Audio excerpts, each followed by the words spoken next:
Irmãos, abra as suas Bíblias no livro de Atos. E você pode dizer, não é Gálatas, pastor, não. Gálatas, quando eu voltar, a gente vai terminar a última mensagem de Gálatas, se assim Deus nos permitir. Atos capítulo 4. Essa mensagem é a mensagem que Bruno iria trabalhar e ele não pôde por causa da sua saúde, né? Justamente dessa situação. E eu então estava ali auxiliando ele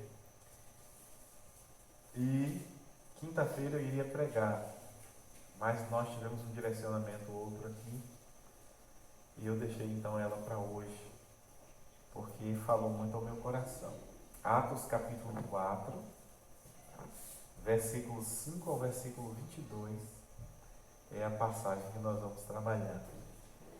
Eu quero ler com vocês o texto, mas antes eu quero orar, pedindo a Deus a iluminação do seu Espírito sobre nós. Senhor, nós estamos com a Tua palavra aberta e vamos ler a Tua palavra e explicar, e queremos que ela gere em nós aquilo que o Senhor deseja, que ela cumpra a sua missão. A palavra do Senhor, ela não volta vazia, mas a palavra do Senhor. Por isso, nesta hora eu peço que o Senhor seja misericordioso para conosco, porque nós estamos falando daquilo que é perfeito, verdadeiro e infalível, mas que é anunciado por alguém que é imperfeito e que é corrompido e que é falível. Por isso é uma obra impossível para o homem fazer, sem a Tua ajuda. Nesta hora nós suplicamos que o Espírito do Senhor nos conduza, nos ilumine e nos ajude, para que a Tua palavra seja apresentada, exposta a Tua palavra. Fala ao coração da Tua igreja, dá discernimento à igreja por meio do Espírito Santo, para compreender a palavra do homem e a palavra de Deus, rejeitar a palavra do homem e acolher a Tua palavra. É assim que eu oro, Senhor Deus, pedindo a Tua misericórdia e a Tua bênção sobre nós, em nome de Jesus. Amém. Vamos ler então, do verso 5 do capítulo 4 até o versículo 22, diz assim a palavra de Deus, minha versão, Almeida século 21. No dia seguinte, reuniram-se em Jerusalém as autoridades, os líderes religiosos e os escribas, e também o sumo sacerdote Anás, Caifás, João, Alexandre e todos os parentes do sumo sacerdote. E colocando-os diante de si, perguntaram-lhes: com que poder ou em nome de quem fizeste isso? Então Pedro, cheio do Espírito Santo, lhes disse: autoridades do povo e vós, líderes religiosos, se hoje somos questionados acerca do benefício feito a um doente e pelo modo como foi curado, seja do conhecimento de todos vós e de todo o povo de Israel que, em nome de Jesus Cristo, o Nazareno, aquele a quem crucificaste e a quem Deus ressuscitou dentre os mortos, sim, por meio deste nome, este homem está aqui com boa saúde diante de vós. Este Jesus é a pedra rejeitada por vós, os construtores, a qual foi colocada como pedra angular. E não há salvação em nenhum outro, pois debaixo do céu não há outro nome entre os homens pelo qual devamos ser salvos. Observando a coragem de Pedro e de João, e percebendo que eram homens simples e sem erudição, eles se admiravam e reconheceram que eles haviam convivido com Jesus. E vendo com eles em pé o homem que havia sido curado, nada tinham para dizer em contrário. Todavia, depois de mandá-los sair do sinédrio, começaram a debater entre si, dizendo: que faremos a estes homens? Porque todos os que habitam em Jerusalém sabem que foi feito um sinal evidente por meio deles, e não o podemos negar. Mas para que isso não se divulgue mais entre o povo, vamos ameaçá-los, para que de agora em diante a ninguém mais fale neste nome. E chamando-os, ordenaram-lhes: expressamente que não falassem nem ensinassem em nome de Jesus. Mas respondendo, Pedro e João lhes disseram: julgais se é justo diante de Deus dar ouvidos a vós e não a Deus, pois não podemos deixar de falar das coisas que vimos e ouvimos.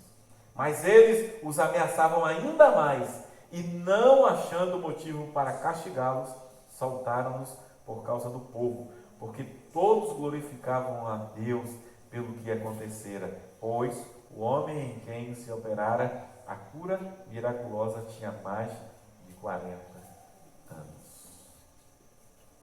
A mensagem central desse texto, que a gente não vai projetar, é essa: testemunhando acerca de Jesus Cristo pelo poder do Espírito Santo em meio às perseguições.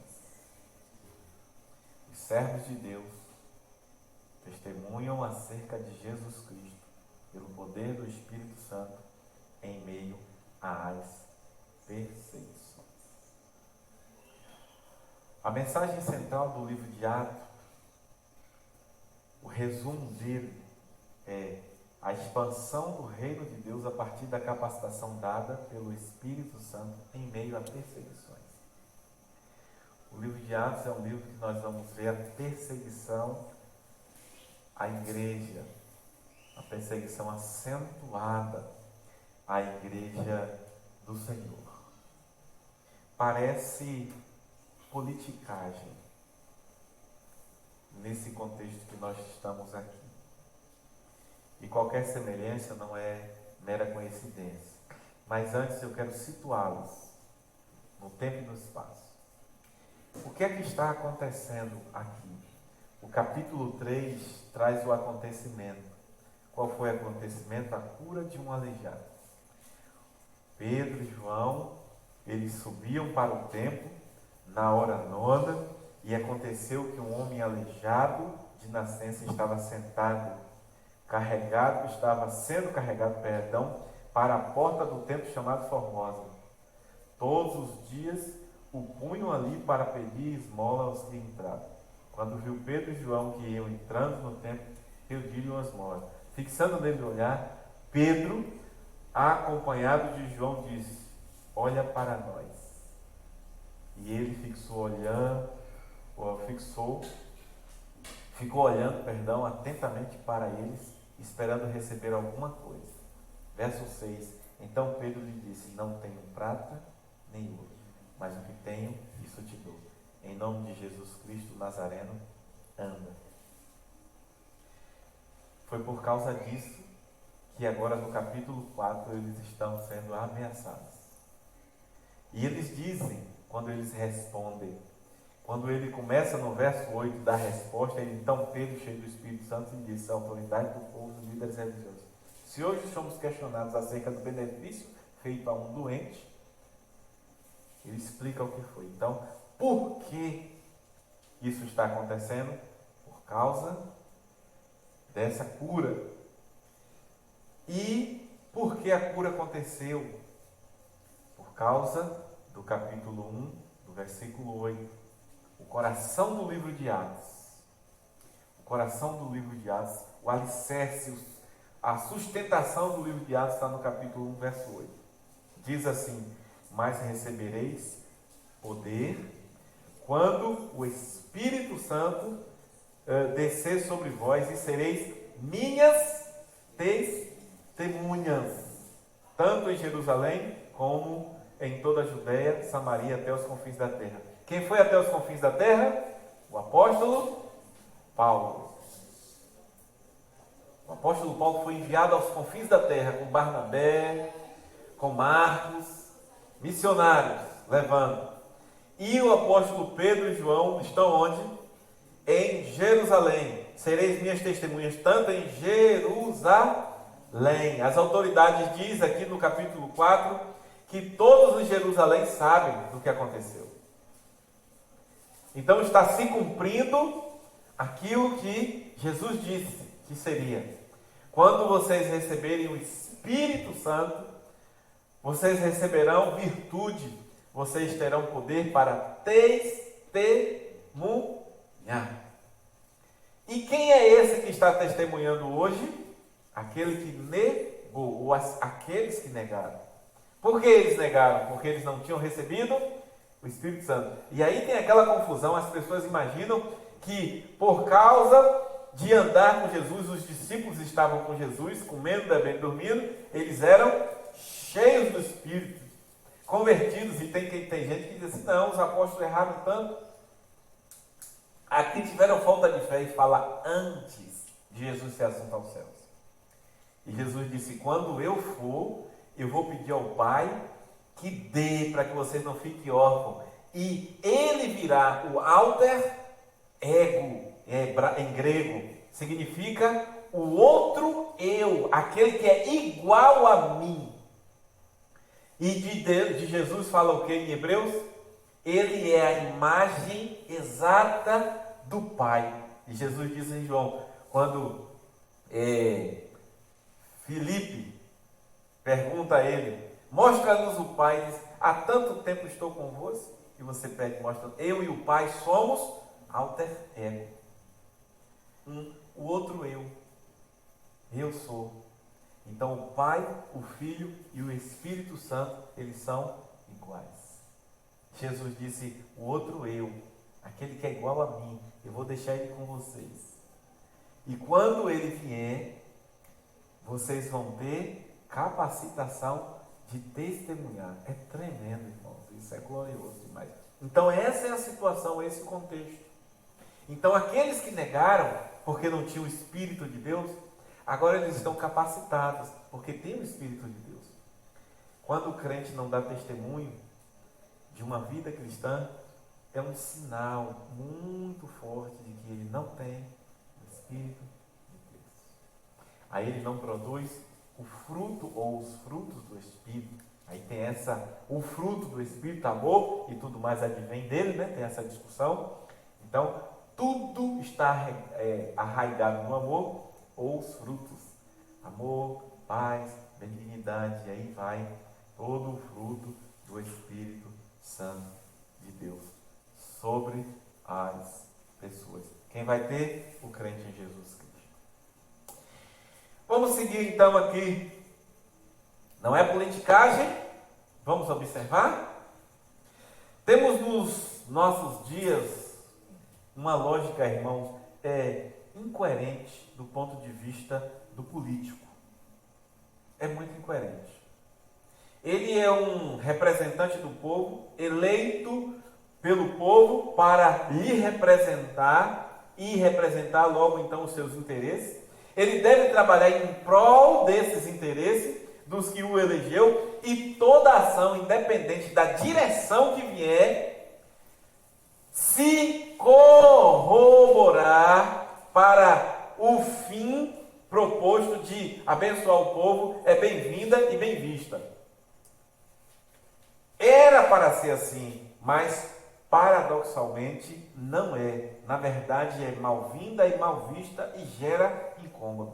Se vier um benefício, uma ação bendita para o povo, que não seja dos meus, daquele que é do meu partido, se vier da oposição, não é bem-vinda, não é bem vista. Vai abençoar o povo que me elegeu, mas eu barro. E aconteceu isso aqui por esses dias.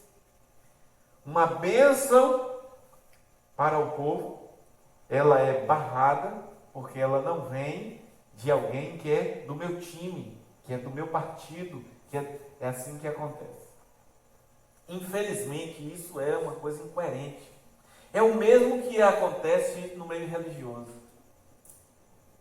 Infelizmente, há grande incômodo por uma igreja que cresce, há um grande incômodo por algum líder que se destaque, independente de ele estar simplesmente cumprindo o seu papel, glorificando o nome do Senhor.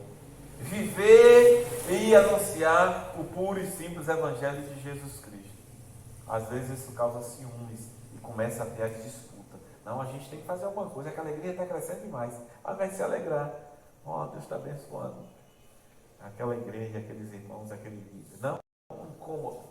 E há aquela disputa. Irmãos, vamos fazer alguma coisa, a gente precisa, porque você está vendo o vizinho aqui, o vizinho é o inimigo. Ao invés de ser o reino de Deus, a agência do reino aqui está sendo abençoada, Deus está usando. Não.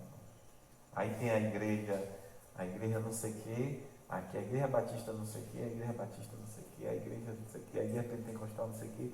Aí dentro do bairro 10 igrejas, elas não estão unidas, alinhadas. Elas dizem pertencer ao mesmo reino, mas notoriamente muitas vezes tem uma disputa.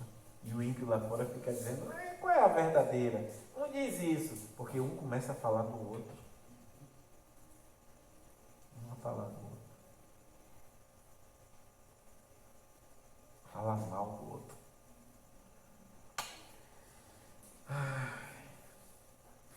A grande questão dos líderes religiosos, o que lhes incomodava, é a questão aqui desses líderes religiosos, que aqui é apresentado, o versículo 5 diz, no dia seguinte reuniram-se em Jerusalém as autoridades, os líderes religiosos, os escribas, o sumo sacerdote Anás, eles se reuniram. Essa é a grande questão. O que é que incomodava e os levava a perseguir os cristãos era simplesmente o fato de anunciarem veementemente a ressurreição de Jesus e anunciá-lo como o Messias de Deus, portanto o Salvador do mundo. Era uma pura e simples verdade que glorificava o nome do Senhor e era a vontade de Deus e era por causa disso que eles estavam incomodados. Eles eram aqueles que deveriam, como liderança, identificar e se alegrar. O que aconteceu? O homem foi curado no nome de Jesus, que ressuscitou. Não, eles estavam combatendo isso. O fazer o bem e operar grandes milagres e maravilhas pelo nome de Jesus dava aos apóstolos grande popularidade e notoriedade. Eles apareciam. E aí tinha a concorrência que não queria que eles aparecessem mais. A liderança religiosa da época. Isso causava grande inveja aos vaidosos e egoístas líderes religiosos que estavam mais preocupados com sua posição de autoridade do que com o bem-estar das pessoas. Um homem foi curado. O que é que tem de mal nisso, um homem ser curado? Aí a igreja tal, Esmeralda vem, pastor, na igreja tal o homem, eu conheci, ajudei, nasceu aleijado e foi curado. Isso deve gerar alegria em nosso coração. Porque Deus fez uma operação, mas não foi aqui, aí me incomoda. Porque Deus não usou a gente para a gente ser visto e destacado. E agora está todo mundo correndo para lá. Quem que está correndo para lá, para outra igreja, seja ela qual for, que operou, seja onde for, lá em Nilo Peçanha, está todo mundo correndo para Nilo Peçanha. As pessoas que não vinham aqui porque achavam longe, agora vai lá para Nilo andando. Mas essas pessoas estão indo para lá por causa de quê? Se fosse nos tempos de Jesus, Jesus ia dizer, é por causa do pão. Não é por causa de mim, é por causa do pão. É por causa do milagre. Eu conheci uma pessoa, falei aqui a vocês, saiu de Salvador, foi para São Paulo atrás de um milagre. Mas antes falou comigo, eu disse, você vai e vai voltar do mesmo jeito que você vai. Você vai aleijado, vai voltar aleijado. Porque o Deus que opera, não opera através daquele que você está indo atrás. Ele opera como ele quiser. E onde ele quiser. Precisa você sair daqui? Foi. Não quis nem saber, foi. Gastou todo o dinheiro, ficou endividado e voltou aleijado e está aleijado. Entendi, irmão? Que bom que esse homem foi curado. Mas eu não devo ir atrás dessa igreja. Deus fez lá e pode fazer onde ele achar que deve, no meio da rua, em casa. Faz como quer. Isso causava incômodo, porque dava popularidade aos apóstolos, causava invejas aos vaidosos e egoístas, que estavam preocupados com a posição dele, testemunhando acerca de Jesus Cristo pelo poder do Espírito Santo, em meio às perseguições, era dever dele, dos apóstolos. Por isso que a mensagem central é essa. O servo de Deus, ele testemunha acerca de Jesus Cristo pelo poder do Espírito Santo em meio às perseguições. O servo de Deus testemunha acerca de Jesus Cristo pelo poder do Espírito Santo em meio às perseguições. É isso que acontece com o servo de Deus. Nós temos uma cena com 5 movimentos. Aqui é uma cena, nós temos uma única cena. Essa cena tem 5 movimentos. Versículo 5 ao versículo 7, versículo 8 ao 12, 13 ao 18, 19, 20, 21 e 22. São esses os movimentos da cena. E nós vamos perceber isso. Vamos ao primeiro movimento dessa cena. Essa cena está acontecendo no Sinédrio. Os apóstolos são levados para lá, eles foram presos, ficaram, e no dia seguinte reuniram-se ali então essas autoridades e tiraram eles do cárcere, e no Sinédrio está acontecendo a cena. Primeiro movimento da cena, versículo 5 ao versículo 7. O texto diz assim: no dia seguinte reuniram-se em Jerusalém as autoridades, os líderes religiosos e os escribas, e também o sumo sacerdote Anás, Caifás, João, Alexandre e todos os parentes do sumo sacerdote. E colocando-os diante de si, perguntaram-lhes: com que poder ou em nome de quem fizeste isso? Nós temos as principais autoridades religiosas, os ditos representantes de Deus, irritados, reunidos para questionar os apóstolos sobre o feito ao aleijado, ou ex-aleijado agora. O povo arguiu os apóstolos e os líderes religiosos também o fizeram. Porque o resultado, irmão, foi diferente. O resultado foi diferente porque os corações e as intenções eram diferentes. Capítulo 2, versículo 37 em diante do capítulo 2, nós temos assim: ao ouvirem isso, eles ficaram com o coração pesaroso e perguntaram a Pedro e aos demais apóstolos: irmãos, que faremos? O povo questionando. O povo arguiu ou questionou os apóstolos. Depois da descida do Espírito Santo, os dons de Deus se manifestaram, um deles o dom de língua, que é muito confuso ainda para alguns aqui. Eu acredito que ninguém mais tem dúvida de nada acerca disso. Nós já ensinamos exaustivamente ano passado, e acho que esse ano já sobre isso. Então vocês já sabem do que se trata. E eles disseram: tão bêbado e tal. Então os apóstolos ergueram a voz e Pedro fez um discurso. E Pedro anunciou o Evangelho. E depois eles questionaram, com os corações agora pesarosos: que faremos? O resultado foi a conversão de uma multidão de pessoas. Quando a gente chega no capítulo 4, do versículo 5 ao 7, a mesma coisa. Nós temos um questionamento. As autoridades estão questionando, mas o resultado foi diferente. Não houve conversão, não houve arrependimento deles. O apóstolo Pedro responde. Vamos à segunda cena, o segundo movimento da cena. Verso 8 ao verso 12, nós temos então a resposta. Do 8 ao 12 é a resposta da pergunta feita. No 7, eles querem saber com que poder ou em nome de quem fizeste isso? Então, a partir do 8, nós temos o segundo movimento da cena. É a resposta. Verso 8 ao verso 12. E do verso 11 ao 12, o apóstolo Pedro ele não respondeu, não fez uma simples resposta. Ele fez uma exposição. Então, Pedro, cheio do Espírito Santo, lhe disse: autoridade do povo e vós líderes religiosos. Se hoje somos questionados acerca do bem feito ao homem doente, pelo modo como foi curado, seja do conhecimento de todos vós e de todo o povo de Israel, que em nome Jesus Cristo Nazareno, aquele a quem crucificaste e a quem Deus ressuscitou dentre os mortos. Sim, por meio desse nome, este homem está aqui em boa saúde diante de vós. Este Jesus, a pedra, olha só, ele faz uma exposição, ele cita salmos. Ele não diz assim, foi no nome de Jesus, no poder de Jesus, Pio, não. Eles fazem uma exposição. Eles respondem o questionamento, mas o resultado é diferente. O povo fez um questionamento aos apóstolos, o resultado foi a conversão. As autoridades fizeram.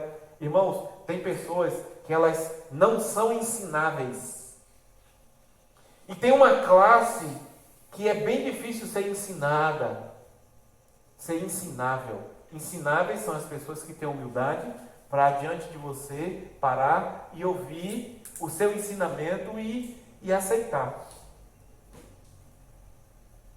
Tem pessoas que sabem demais. Tem pessoa que tem diploma demais e não tem mais nada a aprender. Muito embora o discurso deles, demagogo, é o seguinte: nós nunca sabemos tudo, a gente sempre tem que aprender. E aprendemos uns com os outros. Mas se você vai fazer alguma colocação, eles não aceitam. Eles já sabem demais. Você estudou aonde? Eu estudei em Harvard, eu tenho um doutorado não sei aonde, eu fiz não sei o quê, e aí dá aquela lista que não acaba mais. Quando o homem alcança determinadas posições sociais, posição de autoridade, em algumas áreas, eles ficam muito arrogantes, não são mais ensinados. Nós temos aqui homens que não são ensinados. Eles eram doutores. Eles disseram a um homem que foi curado: vocês querem ser discípulos dele? Seja você, nós somos discípulos de Moisés. Eles não são ensinados. Aqui nós temos isso. É dito, não é uma frase minha, não lembro exatamente se foi Don Stott, não lembro exatamente quem disse, mas se a gente estuda e aprende muito, quanto mais você estuda, o conhecimento deve nos tornar humildes. Quanto mais conhecimento, mais humildade. Se nós não nos tornamos humildes com o conhecimento, nós estamos fazendo tudo errado. E infelizmente, nos nossos dias, na nossa sociedade, a gente vê, quanto mais a pessoa sabe, mais arrogante ela fica. Ao invés de mais humilde. Paciente com o outro que não sabe. Você estudou, construiu conhecimento. Aí vem o outro que não sabe, é ignorante. O seu papel, que tem o conhecimento, é ensinar e ajudar ele. Não, mas tem gente que é arrogante. Você vai perguntar por quê, ele não quer te explicar por quê. Eu estou mandando você fazer isso, toma aqui. Não tem médico que é assim? Às vezes nem olha para a cara da pessoa. O que você tem, isso aqui? Toma. Mas por que, doutor? Se você quiser, estou mandando. Não é uma arrogância. Não, é por causa disso, não. Mas tem médicos bons, né? Tem médico que realmente mantém. Fecha o ato, segundo movimento, 8-12, a resposta. Eles estão capacitados pelo Espírito Santo. Em outro momento eles negariam, a ameaça os intimidariam, mas eles estão capacitados pelo Espírito Santo e dão resposta às autoridades religiosas. E que resposta, que autoridade! Eles fazem uma exposição e diz: vocês mataram. Vocês mataram. Deus ressuscitou. Vocês construtores, olha aqui. Seja no conhecimento de todos vós e de todo o povo de Israel, que em nome de Jesus Cristo Nazareno, aquele que crucificastes, a quem Deus o ressuscitou dentre os mortos, sim, por meio deste nome, este homem está aqui com boa saúde diante de vós. Este Jesus, a pedra rejeitada por vós. Olha que ousadia, irmãos. Que autoridade. Por que isso? Porque agora eles estão capacitados pelo Espírito Santo. Os construtores, a qual foi colocada como pedra angular, vocês rejeitaram. E não a salvação. Aleluia. Que coisa poderosa. Ele diz, não há salvação em nenhum outro, pois debaixo do céu não há outro nome entre os homens pelo qual devemos ser salvos. Eles estão dizendo, esse é o Cristo de Deus. Esse é o prometido. Esse é o ungido. Esse é o Salvador. Não tem outro. É isso que eles estão dizendo. Mas eles estão dizendo isso a quem? A nata. Ao sumo sacerdote, às autoridades religiosas, a nata. Aqueles homens simples estão ousadamente dizendo isso a eles. E cita o Salmo 118.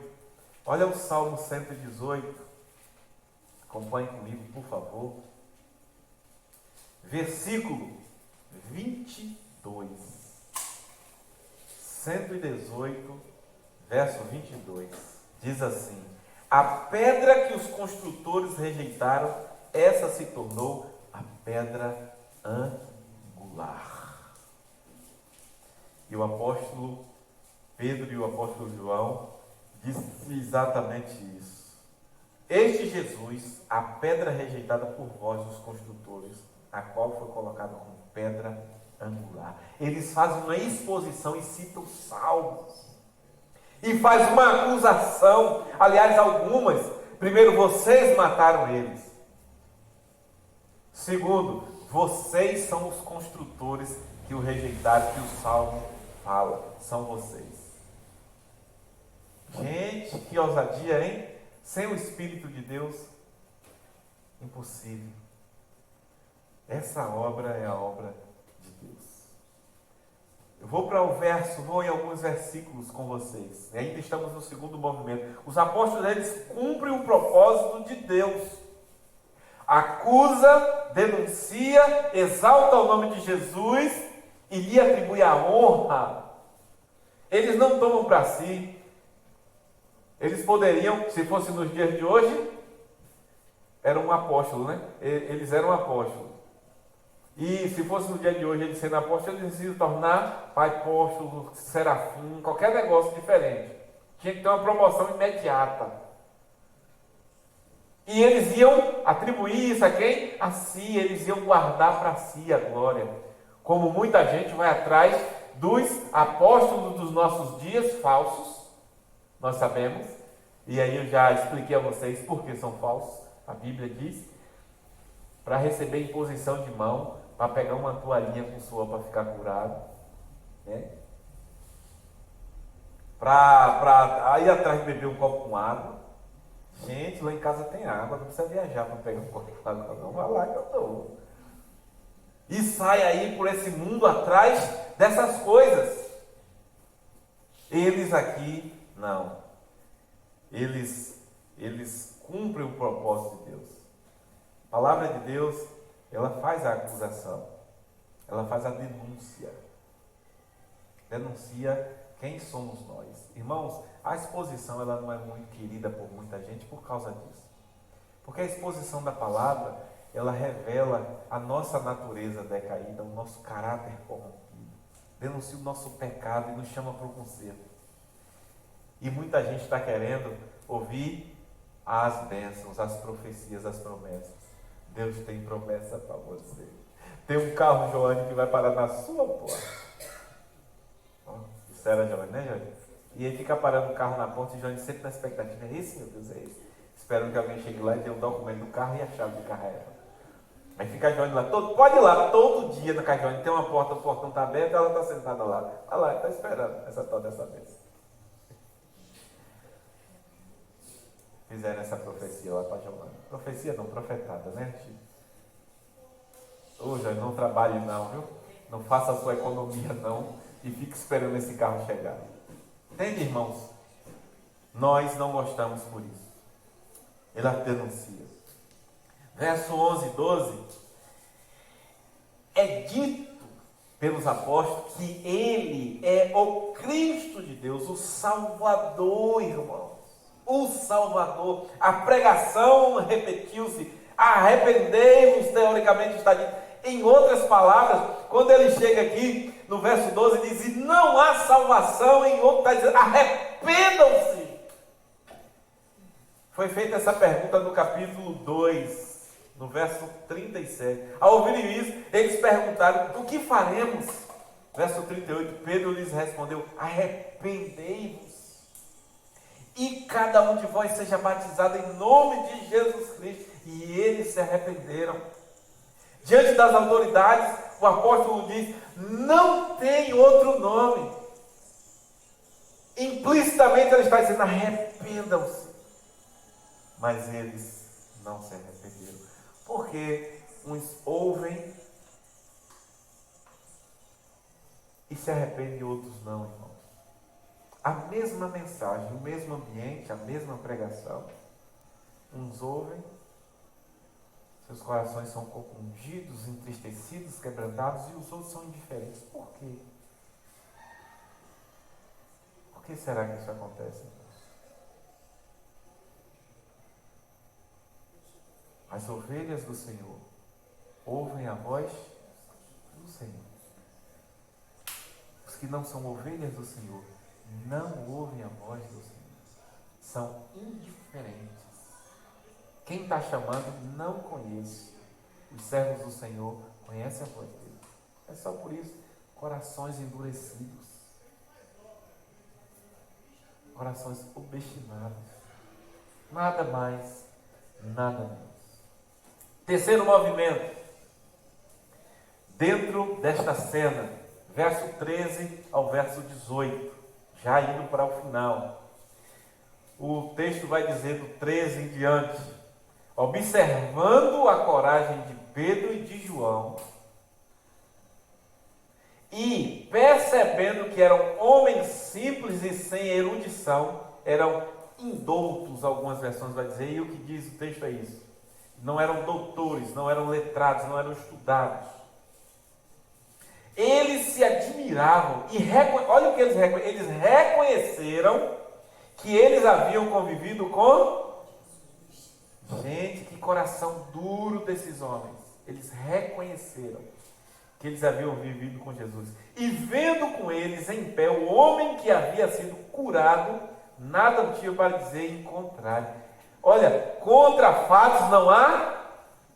O fato estava ali. Eles estavam testemunhando, eles reconheceram, mas eles não se arrependeram. Está no mesmo ambiente, ouvindo a mesma mensagem. Uns são quebrantados e creem, e outros continuam com o coração duro. Não tem vida transformada. Coisa que me impacta isso. Isso me impacta. Eu sigo aqui então. Verso 15. Todavia, depois de mandá-los sair do sinédrio, começaram a debater entre si, dizendo: que faremos a estes homens? Olha, eles nem cogitaram. Será que é o Cristo mesmo? Nós estamos enganados? O que é que estamos fazendo? Não. Eles estão preocupados. Que faremos a estes homens? Porque todos os que habitam em Jerusalém, e sereis minhas testemunhas onde? Tanto em... Começou. Mas seriam testemunho quando? Quando recebessem o poder do Espírito, a virtude do Espírito Santo. Quando é que nós vamos testemunhar de Jesus? Com alegria. Quando é que a gente vai tirar as atividades? Porque muitas vezes a gente preenche os dias de culto com outras atividades. A gente, não, eu tenho que levar, eu tenho que fazer, eu tenho que cozinhar, eu tenho que... É culto. Dia de culto. E os dias que estão de folga, não tem atividade na igreja. Vive alheio a uma vida. Mas a boca diz que é crente. Diz que é crente. E eles continuam. Todos em Jerusalém sabem que foi feito um sinal. No lugar onde vocês veem escrito sinal, a melhor tradução é milagre. Foi feito um milagre. É evidente por meio deles. Olha o que eles dizem. Eles dizem que foi feito um sinal, um milagre evidente por eles que foi feito ou por meio deles. Como é que está em sua versão? Por meio deles. Ou seja, não foram eles que fizeram. Quem fez? Os apóstolos disseram. Jesus que fez. por meio deles. Isso é muito relevante. Eles estão reconhecendo tudo isso. E não podemos negar, a gente não pode negar. Mas para que isso não se divulgue mais entre o povo, vamos ameaçá-los. Para que de agora em diante a ninguém mais falem neste nome. E chamando-os, ordenaram expressamente que não falasse nem ensinasse em nome de Deus. Gente, é um delegado, um juiz, chamando você e dando uma ordem. Foi isso que aconteceu. Entende? As autoridades religiosas, a nata, que Paulo diz que quando tomou um bofetão na boca, disse: por que você me bateu? Você está respondendo o sumo sacerdote? Eu não sabia. Perdão, porque está escrito para não desrespeitar nem falar mal das autoridades. É essa autoridade, é o sumo sacerdote. É a esses que eles estão corajosamente dizendo o que estão dizendo. E esses homens estão dando uma ordem: não fale mais. E aí, meus irmãos, nós expomos aqui e já ensinamos a vocês, e vocês sabem. Quando a autoridade nos der uma ordem, nós acatamos, se ela não afronta a palavra de Deus, o Evangelho de Jesus. Mas se eles quiserem se colocar em pé de igualdade com o Senhor, ou acima do Senhor, nós não os respeitamos. Porque o Senhor é soberano. E nós somos servos do Senhor, não servos deles. E o Senhor nos ensina a obedecer até um limite. Se ultrapassar, a gente não respeita mais, não obedece mais. E aí a Bíblia está ensinando a gente a ser rebelde? Não. A Bíblia está dizendo quem é soberano. Se você ama mais seu pai e sua mãe do que a Jesus, você não é digno de Jesus. Se ama mais a filha e a filha do que ele está dizendo que ele, sobre tudo e todos, é soberano, inclusive sobre as autoridades. Então, se ameaça a soberania dele, não obedece. E foi dada uma ordem: não fale mais no nome de Jesus. Ordem expressa, uma ameaça. Eles creram, irmãos, no milagre, eles, os líderes, creram que os homens foram instruídos por Jesus, mas não creram no Messias de Deus. Esse é o resultado de corações endurecidos. Veem, mas não enxergam. Se convencem, mas não se convertem. Por isso que tem muita gente na igreja melhorando, mas não sendo transformado. Porque o Evangelho não melhora ninguém. Jesus transforma. Melhora ninguém, mas tem muita gente assim. Por causa de quê? Porque eles se convencem, mas não se convertem. Reconhecem, mas não se submetem. E sempre maquinam mal, pois o seu eu é mais importante. Olha o que diz Isaías acerca deles. Isaías,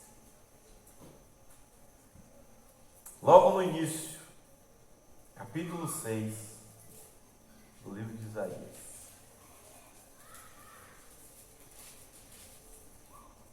Capítulo 6, versículo 9. Ele então diz: vai e diz a este povo: ouvindo, ouvireis e nunca entendereis, e vendo, vereis e jamais percebereis. É o que está lá em Lucas, capítulo 8 de Lucas. Lucas, por sinal, que escreve também, na verdade, dizem os estudiosos que é um livro só. Atos e Lucas é uma sequência. Capítulo 8, verso 10 de Lucas, está assim, 8:10. Eles respondeu: a vós é dado conhecer os mistérios do reino de Deus, mas aos outros se fala por meio de parábolas, para que vendo não vejam e ouvindo não entendam.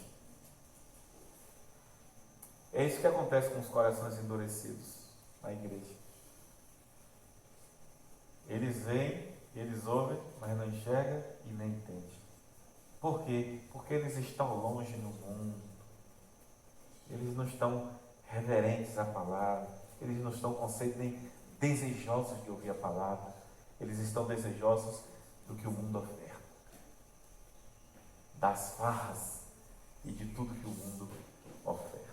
É isso que nós temos visto, infelizmente, em mundo. Quarto movimento da cena, versos 19 e 20, é mais uma resposta. Mas, respondendo Pedro e João, lhes disseram: julgai, se é justo diante de Deus dar ouvidos a vós e não a Deus.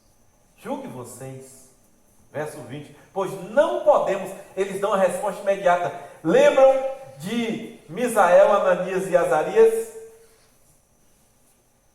Nabucodonosor disse: em cá eu soube que vocês não se curvaram, não adoraram a imagem quando os instrumentos tocaram. Eu quero dizer a vocês que os instrumentos vão tocar e vocês vão se curvar. Se não se curvar, vocês vão ser lançados na fornalha. Eles disseram na hora, sem demora: não perca tempo, ó rei, porque nós não vamos nos curvar nem adorar essa imagem. Se Deus quiser, livra a gente da paz. Se não quiser, mas nós não vamos. Aqui não é diferente. Por que, pastor? É uma coisa tão parecida, é uma cena tão intensa e que a gente pode colocar elas juntas. O rei é o mesmo, o reino é o mesmo. Os representantes também, eles são representantes do mesmo rei, do mesmo reino. E eles têm o mesmo Espírito sobre eles. O Espírito Santo de Deus foi que operou na vida daqueles meninos lá na Babilônia.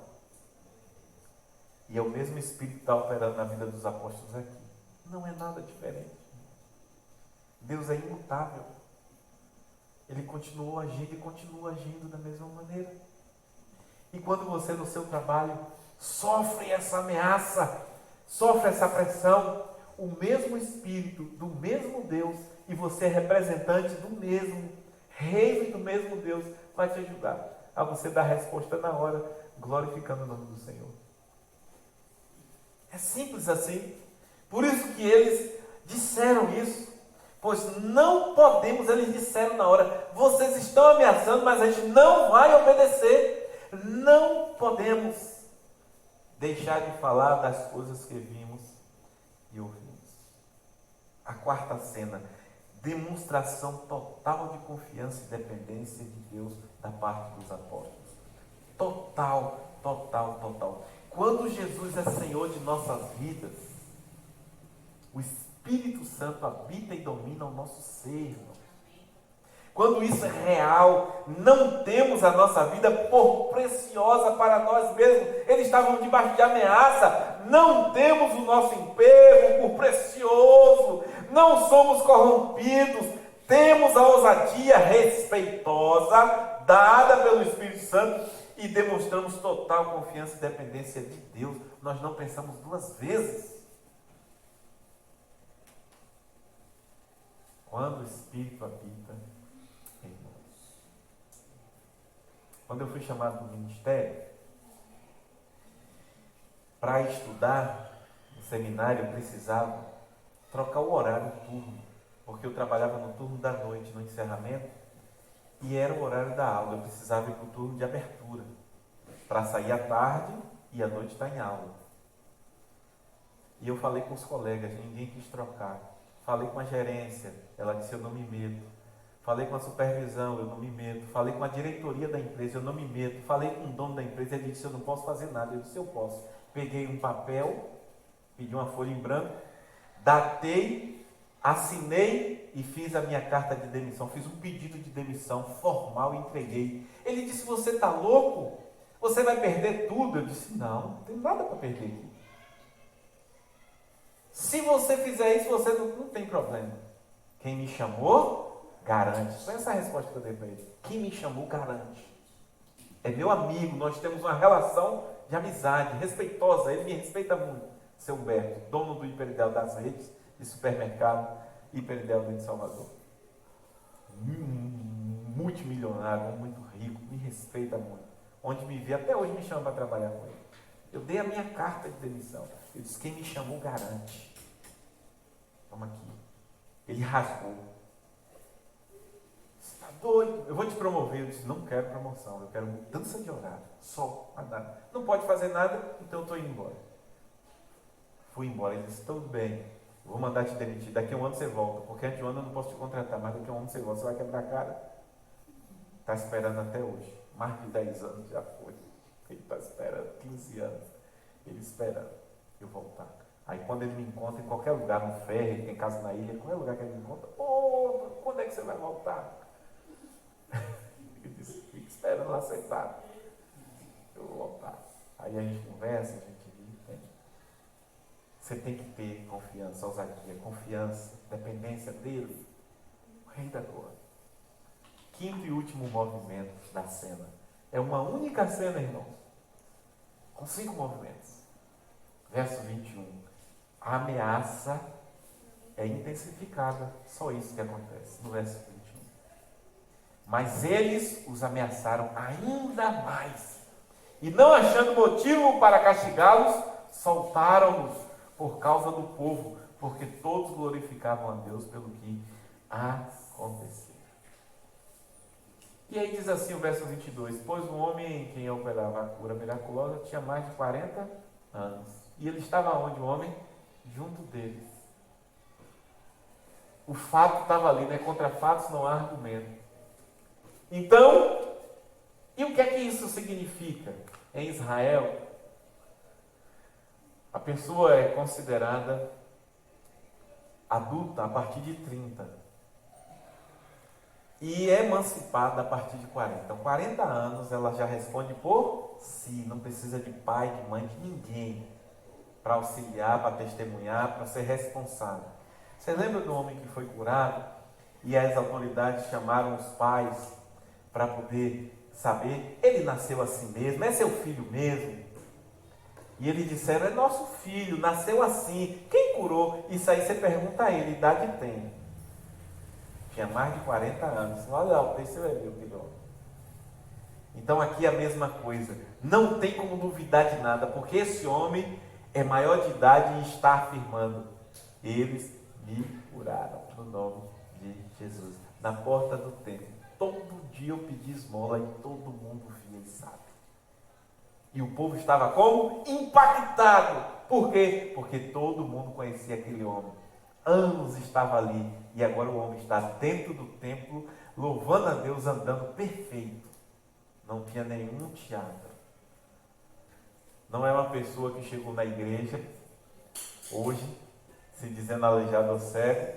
Nunca ninguém viu. E aí o pastor ora e a pessoa fica curada. Oh, milagre! Tudo combinado antes.